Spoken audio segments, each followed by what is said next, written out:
5 राज्यों में होने वाले विधानसभा चुनाव की तारीखों का ऐलान हो चुका है। मध्य प्रदेश में 17 नवंबर को मतदान होना है, तो राजस्थान में 23 नवंबर को, छत्तीसगढ़ में 7 और 17 दो चरणों में वोटिंग होगी, जबकि मिजोरम में 7 नवंबर को मतदान होगा। साथ ही तेलंगाना में भी 30 नवंबर को वोटिंग के बाद सभी राज्यों के नतीजे 3 दिसंबर को घोषित किए जाएंगे। जो भी सही समय होगा, कमीशन के नज़र में security and other elections in the state which are also simultaneously डू के साथ में देख के इसका निर्णय आपको सूचित करेंगे। जैसे coming to friends, after mentioning that we are focusing far more on the inducement free elections because money power is one thing which we want to restrict. We now will come to the schedule which you are awaiting state by state, and now to start with from the Mizoram, the date of poll will be 7th November and date of counting would be 3rd, which is common of course for all the states, and elections in all these states would be completed by 5th of December. So date of poll is 7th November. Similarly, in case of Chhattisgarh, the elections would be in 2 phases. The date of poll would be 7th November and 17th November. उधर चुनावी तारीखों के ऐलान के कुछ समय बाद ही Bharatiya Janata party भी एक्शन मोड में आ गई है। भाजपा ने राजस्थान में 41 उम्मीदवारों के नामों की सूची जारी कर दी है। इस सूची में 7 सांसदों को मैदान में उतारा गया है, जिसमें 6 लोकसभा जबकि 1 राज्यसभा का सदस्य है। सूची में 3 महिलाओं के नाम भी शामिल हैं। सूची में 6 अनुसूचित जाति, 10 अनुसूचित जनजाति एवं 25 सामान्य सीटों के उम्मीदवार घोषित किए गए हैं।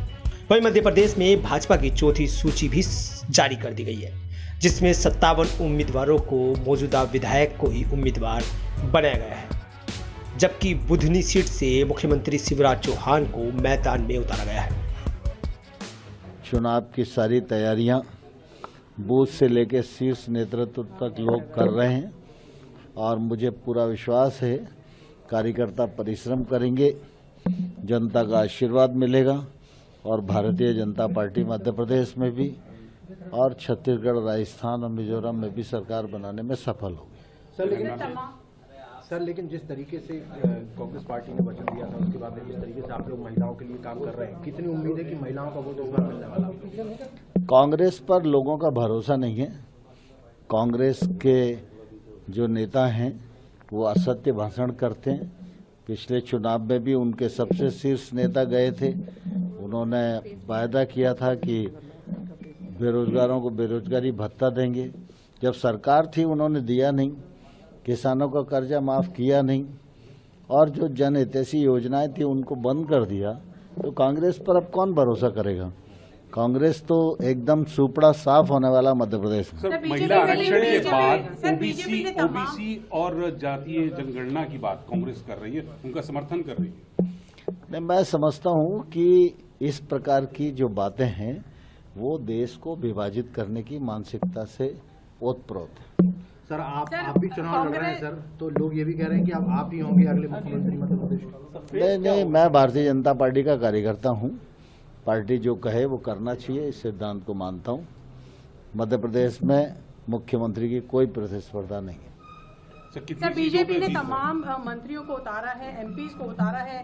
कांग्रेस का कहना है क्योंकि थोड़ी डरी हुई है बीजेपी, इस कारण दिग्गज नेताओं को उतारा गया है चुनाव में। कांग्रेस अपना डर और अपने भय को ऐसा कहकर प्रकट करने का प्रयास करती है। उधर कांग्रेस ने भी सीडब्ल्यूसी की बैठक के बाद सरकार आने पर कांग्रेस शासित राज्यों में आरक्षण समेत जातीय जनगणना कराने का ऐलान कर दिया है। वहीं भारतीय जनता पार्टी ने भी जातीय जनगणना को लेकर विपक्ष पर निशाना साधना शुरू कर दिया है। देख लेना, जैसे मैंने कोविड के बारे में बोला था, चाइना के बारे में बोला था, अब मैं बोल रहा हूं, कास्ट सेंसस होगा और हिंदुस्तान के गरीबों की जो हिस्सेदारी बनती है वो उनको मिलेगी और वो काम कांग्रेस करके दिखाएगी। बिहार की जातिगत जनगणना पर जन सामान्य तो छोड़िए, जदयू के ही सांसदों ने और पदाधिकारियों ने प्रश्न उठाने शुरू कर दिए हैं कि साहब हमारे समुदाय की संख्या उचित नहीं है, अन्य और जहां तक कांग्रेस पार्टी की बात है तो मैं पूछना चाहता हूं, जातिगत जनगणना रोकी किसने थी? ब्रिटिश काल में जातिगत जनगणना होती थी और 1931 आखिरी जनगणना है जो जातिगत आधार पर हुई। स्वतंत्रता के बाद जातिगत जनगणना रोकने का निर्णय किसका था? जवाहरलाल नेहरू जी की सरकार का था।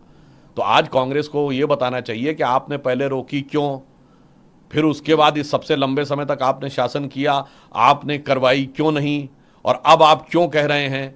या तो एक बार कह दीजिए कि नेहरू गलत थे, फिर हम आपकी बात पर विचार करें, या ये कह दीजिए चलिए गलत नहीं करना चाहते, कह दीजिए बेकार हो गए हैं, वो हमारे किसी काम के नहीं रह गए, हमें कुछ दूसरे प्रकार का काम करना है इसलिए वो कर रहे हैं। तो वास्तविकता ये है।